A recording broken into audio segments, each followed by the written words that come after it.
Hey there. So I'm Charmaine Tanner coming with another Tipspiration for you. Basically, what I do is pick something that I've been working on that day. And figure there's probably other people that have questions about this too. So today I was helping a parent make a request for an independent education evaluation. So if you are watching us live or in the replay, let me know if you've ever requested an independent educational evaluation from your district and what the results of that were. So there's a few things that are really important to know about requesting an IEE, otherwise known as Independent Educational Record Request. One is you just have to make a very short and sweet request letter. You can merely say that you're requesting the IEE. You do not have to give reasons why you're requesting it. And I suggest, as an advocate, that you don't give reasons. That just kind of sometimes will complicate things and you get these back and forth. So I think just keep it simple, right? Just make your request for the independent education evaluation.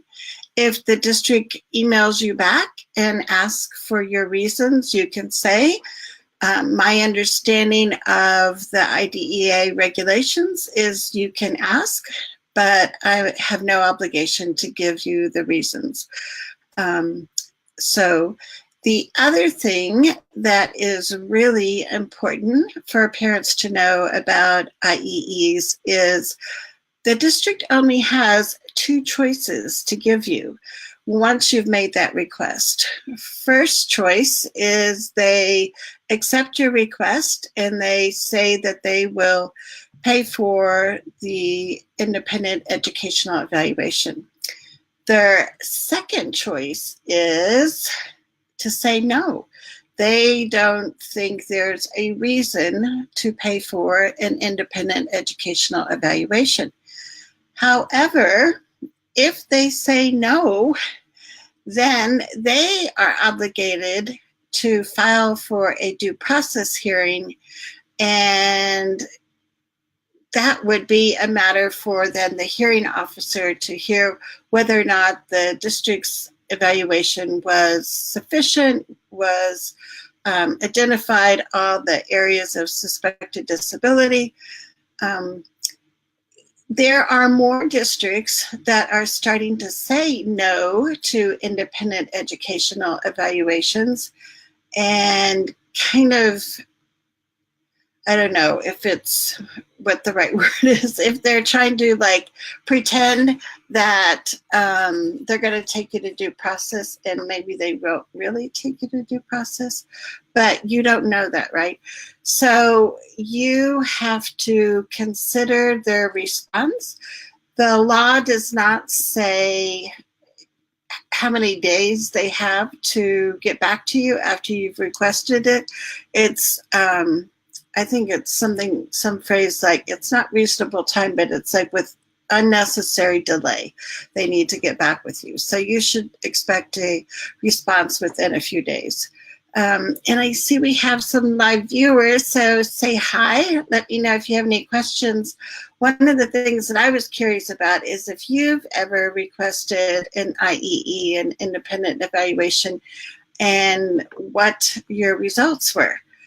The other important thing is that the district can give you a list of possible providers that aren't employees of the district that you can talk to about doing the IEE. The district can also, which is common practice, put a cap of how much they'll pay for an evaluation. And when I've seen districts give caps that are like way too low, it's important